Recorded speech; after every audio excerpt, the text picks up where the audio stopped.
guys, this is Whiskey Tango Foxtrot, and in today's video we're going to be talking about the heavy bomber in Battlefield 1. More specifically, why I personally don't think it is overpowered. Now, the most popular loadout that I can see, that I can tell, and the one I definitely prefer is the strategic bomber loadout, which is it's more of an anti-infantry role. You can still use it against vehicles, but it's not its role. Now, before that loadout gained popularity because it was completely shite when the heavy bomber was first introduced, everybody preferred the heavy demolition bomber, which is basically just a bomber. It's just your bog standard barrage bomber, except significantly slower, a much bigger target, not as agile, and in my opinion the defences were even worse than it. Like the anti-aircraft defences on the plane were absolutely shocking. Now we're going to go over the reasons why I don't think this bomber is overpowered. Obviously you can leave your opinions in the comment section, keep it civil please. So first thing that I think really it distinguishes between this aircraft being overpowered and it being balanced is its speed. It's clear as day that this aircraft is exceedingly slow. On a map such as St. Quentin's Scar, if you're going widthways across the map, you'll get one good strafe and then you have to turn around. If you turn around too early, and if you turn around too early, you will not be able to get an accurate strafe on one of the targets because the turning radius on it is absolutely massive. If you turn too late, you'll end up in red zone and you will not be able to get back into red zone before you desert. So you've got to be very careful that you don't end up becoming a deserter, turning this massive aircraft around. Is this a problem? No, this is what counters it being overpowered. Now the defences on it as well, I think, are absolutely shite. The rear gun is probably the most useful of all the anti-aircraft defences on it. The only issue is, being the HE autocannon, it's got a lot of bullet drop. You can only engage the aircraft when it's right up your arse. You also have to rely on teamwork as well, obviously, so you want a good gunner who's communicating with you. And because it's got slow velocity, you know, as we said, it's got a larger ballistic drop, but because it's got lower velocity, it's much harder to lead the shots, and it overheats a lot quicker. That doesn't mean you can't use it against aircraft, but it takes a bit more practice and skill and patience to use. Again, I don't think this is a major thing, because it actually encourages teamwork. Because it means what you need ideally is you need another plane up in the air, which is a fighter or attack plane. If you're talking to that guy with comms, that guy can keep the enemy aircraft off of your arse. Because the whole point of a bomber is not to go after enemy aircraft. The whole point of a bomber has nothing to do with engaging enemy aircraft. The whole point of a bomber is to engage ground targets. Now, what would happen in pretty much any war with bombers is you'd have light aircraft, which were fighters or, interceptors. They would escort a bomber to its target. Then that bomber would take out the target. So you always want to have an escort with the bomber. You always want at least one fighter or one attack plane to keep the planes off of your arse. Notice how I haven't mentioned about the top mounted machine gun. It does the job. It's just like it will destroy an aircraft, no different to the attack plane's rear gun or the standard bomber's rear gun. The only issue is you can only look in a 180-degree arc to the front of you. You're not exactly going to be behind enemy aircraft. You're going to have to get behind the aircraft with the heavy bomber, which is not what it's for. It's not agile in the slightest, because it's not supposed to be.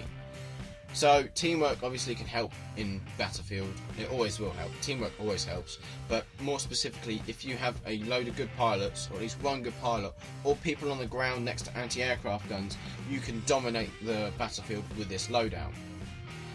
Which leads on to why I think the heavy bomber is exceedingly useful, and that is the firepower. The pilot controls two weapons. You have the HE autocannons, which I've not used at all because I think they're pointless, and you have some HE cluster munitions, I think they are. Or I think they might be airburst. Regardless, they are the firepower you can get out of that is absolutely astonishing. if you have an objective covered in enemies, you can easily wipe that objective completely clean of enemies so that your team can take that objective back.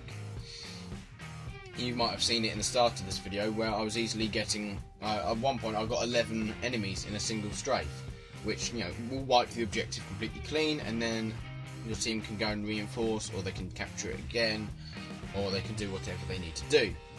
So all of the speed and shit defences and the fact that you cannot use it on your own, which I've got no issue with. I think it's good that you have to have friendly aircraft defending you.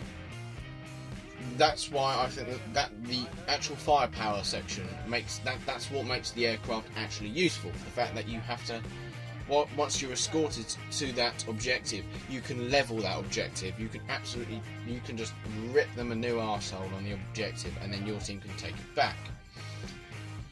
In regards to it being one of the other things that I think stands out at Country Mile, and this is kind of is that the fact it's such a big aircraft, it is exceedingly easy to shoot down from the ground. If you're on an AA gun and you're within the range and the bomber is within the range of you, you can shoot this thing down almost instantaneously. The anti-aircraft gun I still think is ridiculous, but there you go. And you know, you can in an attack plane, you can at the very least try to evade AA. With this one, you cannot do any sort of evasive manoeuvres, you just have to fly. You can't boost your speed, you just go straight, you have to just fly.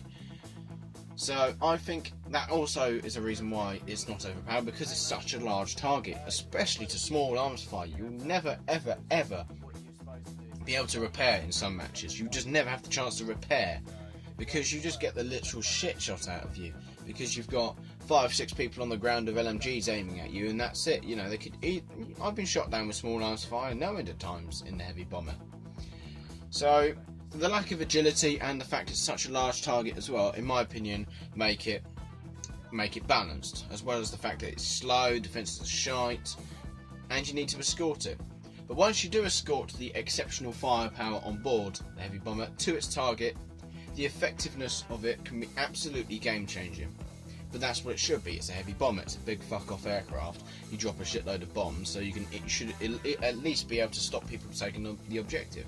So the heavy bomber is an absolute game changer, but it's not as easy to use as like an attack plane. You've probably seen my 84 kill streak in an attack plane. That was frankly piss easy. If you're in a match with shit pilots on the enemy team, or all the anti-aircraft guns are destroyed or out their reach, you know, it's hunting season. It's like shooting fish in a barrel. So those are the reasons why, in my opinion, now this is all just opinionative, it's all a rhetorical question, so if you don't agree with me, then tough shit, leave your opinion in the comment section. Let's keep it civil, otherwise I'm not interested in people who are going to shout and swear at me like they did on Reddit because I'm wrong. Anyway, so thank you very much for watching. Check the rest of the channel out. Don't forget to subscribe if you enjoyed this content. Give the video a thumbs up if you agree. I know it doesn't sound particularly professional, this video. I haven't got a script. I'm literally just making up as I go along, because it's more of a discussion video, like the Is Battlefield 1 Dead? So don't forget to share it around. Give it a thumbs up if you enjoyed it, found it funny, or found it useful or interesting. Don't forget to turn on channel notifications, because apparently subscribing is not enough nowadays. We'll catch you all in the next video, and until next time, thank you very much for watching.